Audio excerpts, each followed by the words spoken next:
पुन्हा एकदा स्वागत आहे आपलं पूजा रेसिपी चॅनलमध्ये। तर मैत्रिणींनो, आता लवकरच आपले लाडके गणपती बाप्पा येणार आहेत आणि त्यांच्या सोबत उंदीर मामा म्हणजेच उंदीर मामाच्या पाठीवरती बसून आपले गणपती बाप्पा येतात असं म्हणतात। तर आपण गणपती बाप्पासाठी मोदक तर करतच असतो, पण वर्षातून एक वेळा तरी उंदीर मामाचा सुद्धा नैवेद्य करावा आणि आज आपण खास उंदीर मामाचा नैवेद्य बनवणार आहोत। चला तर मग तो नैवेद्य कोणता आहे आपण व्हिडिओमध्ये पाहूया। तर त्या नैवेद्याचं नाव आहे undravle। तर या ठिकाणी गव्हाचं पीठ घेतलेलं आहे आणि थोडंसं चिमूटभर मीठ टाकले। नेहमीप्रमाणे आपण कणिक मळतो त्याप्रमाणे नाही, तर आता आपल्याला जास्त घट्टसर असं मळून घ्यायचं आहे। तर मैत्रिणींनो, अजूनपर्यंत तुम्ही चॅनलला सबस्क्राइब केलं नसेल तर लवकरात लवकर सबस्क्राइब करा आणि अशाच साध्या सोप्या पारंपरिक रेसिपीज रोज पाहत जा। तर आपल्याला थोडं थोडं पाणी टाकून घट्टसर गोळा आपण करून ठेवलेला आहे। तर आता त्यानंतर मी पाव किलो गूळ खिसून घेतलाय आणि एक खोबऱ्याची वाटी पण खिसून घेत आहे। तर हे पहा, आणि सोबतच मी या ठिकाणी वेलची पूड, सोप आणि साखर एकत्रच पूड करून घेतलेली आहे। त्यानंतर गॅसवरती मी मोठं पातेलं ठेवलंय आणि त्यामध्ये 2 ते 3 चमचे असं गाईचं तूप टाकले आणि त्यामध्ये आपल्याला हा खोबराचा किस लालसर होईपर्यंत भाजून घ्यायचा आहे। पातेलं थोडंसं मोठंच घ्यावं।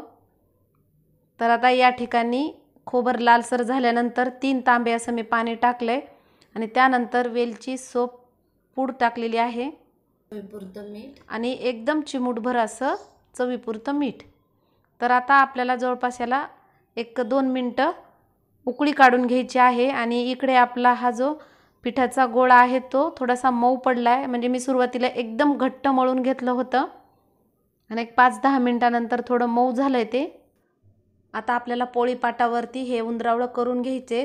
तर त्यासाठी मी छोटासा गोळा घेऊन हे पा अशा प्रकारे लांब जसं आपण शेंगोळ्या करतो त्याप्रमाणे आपल्याला करायचे, म्हणजेच उंदराच्या शेपटीसारखं।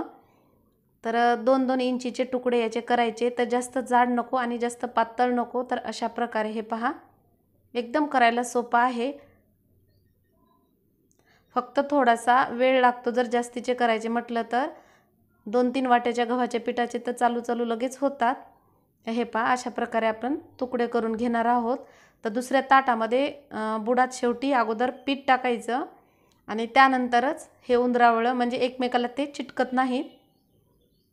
पूर्ण ताट भरल्यानंतर परत त्यावरती आपल्याला पीठ टाकायचं आणि त्यानंतर परत undravle असं केल्यानं शेवटपर्यंत ते चिटकत नाहीत एकमेकाला। तर मैत्रिणींनो, चवीला अप्रतिम लागतात आणि वर्षातून एकच वेळेस करतात, त्यामुळे मी दरवर्षी जास्तच करते। तर आता मी हे सर्व करून घेतलेलं आहे। तुम्ही पाहू शकता, आपण पीठ टाकून हे undravle त्या पिठामध्ये ठेवले होते, तर त्यामुळे ते एकमेकाला चिटकले नाहीत। तर आता इकडे पाण्याला आदन आलेलं आहे, तर आपण आता त्यामध्ये हे undravle टाकणार आहोत। आता पळीने पूर्ण हलवून घेतले। तर जवळपास 10 मिनिटं मी कंटिन्यू आता असंच शिजून घेणार आहे, पण हे लगेच उतू जातं, त्यामुळं आपल्याला अर्धीच्या याच्यावरती ताट झाकायचे आहे आणि मधून मधून पळी फिरवायची आहे।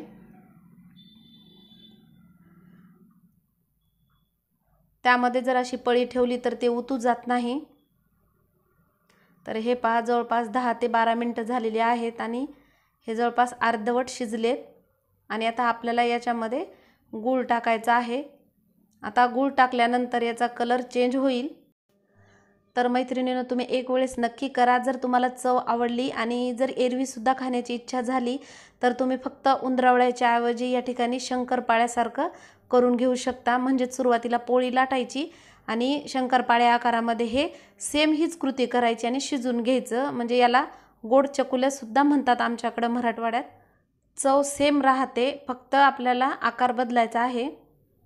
तर आता जवळपास आणखीन मी 10 ते 12 मिनिटं याला चांगलं शिजून घेणार आहे, कचवट राहता कामा नये। तर हे पहा, चांगलं घट्टसर होत आलेलं आहे, म्हणजेच हे चांगलं शिजून झालंय। मी चेक केलंय, तुम्ही पाहू शकता, कलर सुद्धा एकदम भारी झालाय।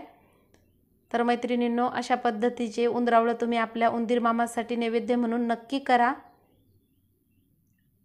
तर आता आपण डिशमध्ये काढून घेऊ। तर मैत्रिणींनो, तुम्हाला जर हा माझा व्हिडिओ आवडला असेल तर पुढे खूप खूप शेअर करा आणि माझ्या चॅनलला जुळून राहण्यासाठी सबस्क्राईब आणि बेल आयकॉन क्लिक करायला विसरू नका. धन्यवाद.